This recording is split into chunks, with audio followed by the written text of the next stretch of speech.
Hi there and welcome back to the channel. Today we're going to be talking about the idea of buying a ruin and renovating it. It's often floated about by people in Portugal. You see a lot of videos by real estate agencies and promoters advertising the idea of buying land with a ruin in central Portugal and working to make it beautiful again.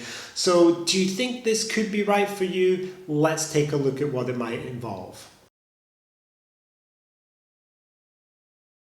Now, just to save everybody some time in case they don't want to watch the entire video, my answer to the question of should you buy a ruin in Portugal is absolutely no. Not unless you are perhaps somebody who is doing it as a labour of love and is also some kind of DIY demon with all kinds of skills. In that case, perhaps you can consider it, but for normal people, 99% of people, it is going to be a very, very bad idea, and it might even be one of the worst decisions of your life. So let's take a look at some of the elements that I have considered when arriving at this conclusion, and you'll see, I hope, why I have that opinion.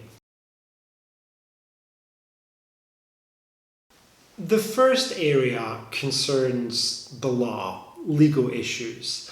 Now, most ruins are, of course, very old buildings. And there's this idea in Portugal that if a building comes from before the year 1951 and it's been lived in at some stage, it doesn't require a habitation license. And beyond that, the idea is often put out there by real estate agents, etc., basically sellers and people who have an interest in selling the property, that you can do whatever, as long as you don't change the footprint of the building, they will say, you can basically do whatever, and you're not going to need a lot of permits or anything like that, and you don't need to worry about it. You can just go ahead and do it. Well, that sadly is not the case, and a lot of people, including some people that I personally know, have met problems because they believed that was the case when they actually bought a property with a ruin on it. First of all, the 1951 rule, which exempts the property from having a habitation license, only applies if the property hasn't had extensions or modifications during the time period before you bought it. If the original plan of the building is 1951 and it shows the building has 3 rooms and you're buying it and it has 5 rooms, that's a problem. And what you find with many of these buildings is that they do exhibit indications of having had some structural changes over the years, which will annul the possibility of having a habitation license automatically as a building before 1951, and therefore necessitates the acquisition of a wholly new habitation license, which becomes a big problem. Secondly, only buildings which have been used as dwellings can actually qualify under this 1951 rule. So if you're buying a building or part of a building perhaps, and it's been used, for example, for keeping agricultural tools, or it's been used as a barn or something like that, then it does not have coverage under this 1951 rule. And I personally know someone who's been caught out by that. And it's proving immensely difficult for them to convert the use of the building from something that sheep used to live in into something that humans could live in now. It's definitely not an easy process. It's been over 2 years now. Another problem area is the idea that if you want to renovate a ruin, then you can basically live on the land in some kind of temporary structure. Some people will build cabins out of wood or something like that, and you can live there while you're renovating the ruin. This isn't exactly true. You can live there while you're renovating the ruin, yes, but any structure that you live in must be disassemblable, that's a difficult word to say, within 90 minutes. That's the Portuguese law. So basically you'd be talking about something like a tent. The guy down the road from me is actually renovating a building which is dilapidated. It's not a ruin exactly, although the roof had caved in. The walls were much better than you would associate with the average ruin. And he's been doing it for the past 8 years. Now, admittedly, he only comes over for about 2 or 3 months a year. He's from the UK. But that can give you an idea of how long it takes. It's still very, very far from done. He's putting 2 months of his life into it for the past 8 years. And it's still only about halfway there. So, I mean, you know, it's not a quick process. And living in the caravan for that length of time might not be what somebody wants to do. It certainly wouldn't be what I would want to do. Next up, anything structural involving the ruin that you want to change. You need to get various different kinds of permissions for, certificates. You might need to get architects in, engineers in, and stuff like that. Now, what would this involve when you say structural? Well, if you're like widening the walls, narrowing the walls, taking out a supporting wall, the roof is usually okay as long as you put it back in the same way that it basically was before. If you want to put in new windows, or you want to increase the height of the doors, the external doors or external windows, I mean by that, that would also be a structural change in Portugal. If you want to put in a new kitchen or bathroom, which is very, very common, and you have to get the new piping and stuff put in, that would also be a structural change. So, you know, most of these ruins that you go into, a lot of them are just like walls. You know, they've got nothing. They've got no kitchen or bathroom. They had an outside bathroom maybe, and they've been uninhabited for a very long time in many, many cases. And in most cases, you're definitely going to have to put in a new kitchen. You're definitely going to have to put in at least one bathroom. And a lot of them tend to have very, very tiny windows and very, very low doors. And many people are not happy with that and they want to increase it. The people that I know wanted to do that. They also met problems with that. All of that's going to require planning permissions of various different kinds from the local Câmara Municipal. And that doesn't come quick. It doesn't come cheap. It doesn't come easy in Portugal. It's a process. You'll spend a long time waiting for it. And lastly, if you want to put in anything like, you know, a cesspit or a septic tank or that kind of thing, which you might need if you're like in an off-grid location, or you want to get electricity connected to the property that's never had electricity before and you want to get all the wiring done, you're still going to need to get that certified by the appropriate technicians, and you're going to need to get permissions to do that. So basically the message is, buying a property just because it's pre-1951 may not be advantageous at all. I think a lot of people have this illusion. Certainly the people we know had this. They got into it, they bought it, they started work, they got somebody from the Câmara Municipal who came to see them and said, you can't do this without permission. And then they had to go through a whole process of paying a fine because they had breached a regulation. And then they had to seek the appropriate permissions. And it's taking years. It's taking years to get the permissions, and it's also taking years to do the work, which is something that I will come on to in a moment. The next category is also a little bit about legal, and that's about ownership. You know, the older the property in Portugal, the more likely it is to have a complicated ownership situation whereby one part is owned by one relative and another part may be owned by somebody else who's living overseas, and you may not even know that that person has a claim to the property. So if you're buying a pre-1951 property, a ruin basically, it's something you have to be very, very careful with, and going through all the property deeds with a lawyer, you know, somebody who actually can do the proper due diligence on that. And that's going to be an expensive process, especially as a percentage of the sales price. You know, if you're buying a ruin and you're only paying like 10,000 euros for it, you might have to pay like 1,000 euros in lawyers' fees. Now you have to decide whether or not that's worth it to you. But for peace of mind with these older properties, it really, really is worth investigating these kind of things thoroughly, because there can be a lot of parties involved in terms of inheritances over several generations. It can be quite complicated, and sometimes the ownership of a property, especially older properties like this, is not exactly clear, and you have to be very, very careful, because the last thing you want is, to buy a property, do a lot of work on the property, increase the value of the property, and then find out that somebody else reckons that they have a claim over it or a portion of it. That would be a complete disaster.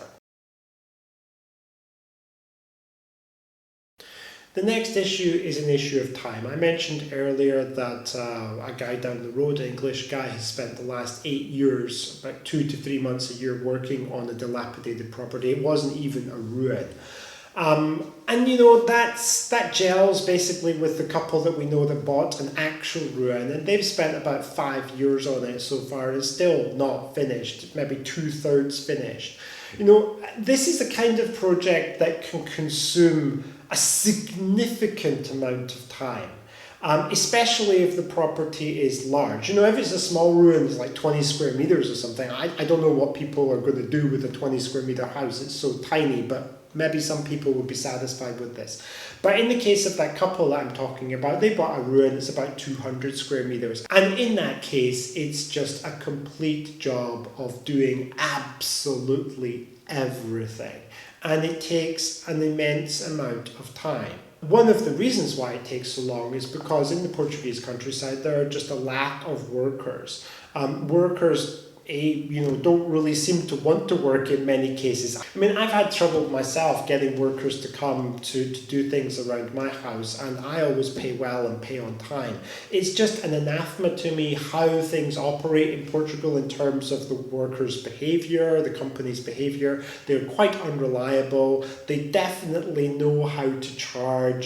They're often late and stuff like that, and frequently you just can't get a hold of them at all. So the process of doing something huge, undertaking something like from scratch, basically, like with a ruin, it's just a whole world of nightmares, because there are so many different steps, and if you can't get the guy to do this step, then it's going to cause a delay for all the otother guys, and then they'll have an excuse, and it will just go on and on and on. And this is what's happened with the couple that we know. It's just like that. And the English guy is a little bit better because he's doing everything by himself. He has the skills basically to do everything. And if you're like that, great. But most people are not like that. And if you have to rely on Portuguese workers in rural areas to do stuff on time, good luck to you, because it's very unlikely to happen. It's going to be a source of immense frustration. Next up, cost. I think that cost is an obvious thing here. Many people think that Portugal is super cheap. Let me tell you, it isn't that cheap. It may be cheap in some respects compared to some other Western countries, but if you want to get workmen to come to your home to do things, then, it's not that inexpensive. Really, it's not. Materials are no longer that inexpensive here either. I built a garage last year, and it cost me basically 20,000 euros to build a garage. That is not expensive, but it's not super cheap, definitely not. So there you go. Unless you can actually do the vast majority of the work by yourself, you know how to source the materials, and you know how to do this, and you know how to do that, you know how to do the plumbing and electrics and roofing and everything like that. You have the capacity to do all those things, then yeah, it can be cost effective for you, perhaps. But for normal people, I very much doubt it's going to be a cost-effective project, because after you pay, usually through the nose, because Portuguese workers will often overcharge foreigners for their rather unreliable services, which tend not to be of fantastic quality sometimes, you'll be left with a situation where you've paid quite a lot to renovate a ruin. And, even for things like power and water, many ruins don't have connections or even piping, for things like sewage or electrical connections. If you have to bring electricity to the ruin, you're going to have to pay for that. And it's very expensive in Portugal to do that. You're talking thousands of euros. And also things like a connection to municipal sewage lines and stuff like that, and or putting in septic tanks. It's an expense that you need to consider when you're buying a ruin, absolutely. And of course, these are the kind of things that you usually can't do by yourself or are forbidden by law in Portugal from doing. Something like installing an air conditioner, you can't do that yourself in Portugal. You have to get a qualified electrician to do it. Installing solar panels, you can't do that by yourself in Portugal. You have to get an electrician to do it and sign off on it. And I think it's probably going to be the same for many things within the house. If anyone is thinking about a ruin as an investment, they should probably stop thinking. I think there are people who made money, buying ruins in certain places and doing them up nice and selling them. But I think that that's more a factor of location and finding the right buyer than anything else. I think you have to be very, very lucky to end up in that circumstance because for example, the couple that I continuously reference who bought their 200 square meter ruin, they know that the amount that they are spending on it is never going to be recouped if they come to sell it. Because at the end of the day, the property is where the property is. It's not in central Lisbon, it's not even in suburban Porto, it's not on the island of Madeira or something like that. It's in central Portugal. And although things are changing and prices are slowly creeping up, there is somewhat of a limit on, the pricing in central Portugal. And most Portuguese, who are the majority of buyers, don't want to buy old houses. They prefer new houses. This is a phenomenon which is very common across southern Europe. In Italy, for example, the Italians prefer new apartment buildings and new houses to older ones. And I'm certainly in that boat as well. I prefer new properties myself.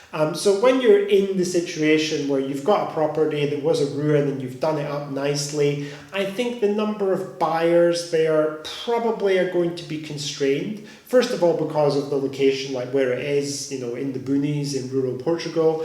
And secondly, because not everybody wants to live in an older property. They tend to have smaller rooms, if nothing else, and the insulation generally isn't great. That's something that you may not have been able to fix during the process of restoration of the ruin.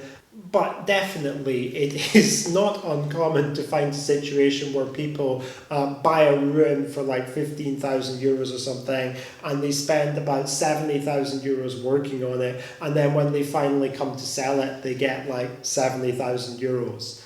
And they feel like really disappointed with that outcome. And I can understand that. You put in a lot of your time, you put in a lot of your effort, you put in a lot of your money, and finally you lose out of it. So I think nobody really should be approaching a ruin as an investment unless it's in a stellar location. If it's somewhere like Sintra or somewhere like that, you might be able to have a stab at making money from it. But then it's not going to be priced for buttons if it's in a place like that, because unless the seller's stupid anyway, it's not going to be priced really low. So I think it's unlikely you're going to be able to find a real gem like that, something that you can flip it and double your money, even after you consider the amount that you invest. No, I think it's unlikely. Break even would be desirable. I think a lot of people who get involved in these projects don't even break even.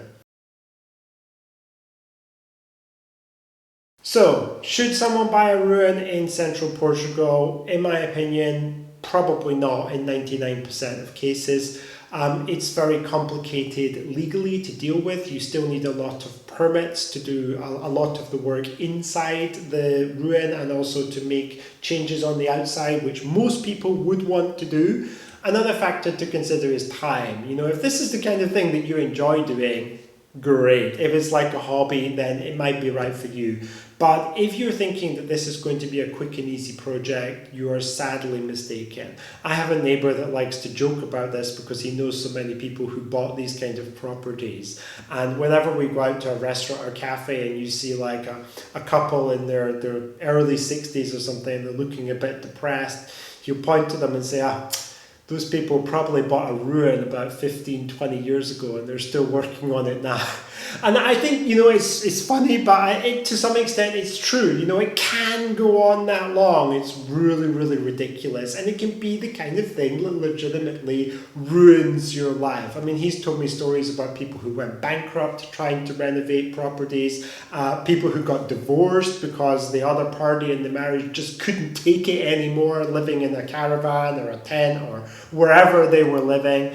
And, it's something that you need to understand when you get into it or before you get into it. Obviously, renovating a ruin is not something which you're going to be able to do cheaply. You're going to get ripped off left, right and centre, and the chances of making a profit on it are slim to none.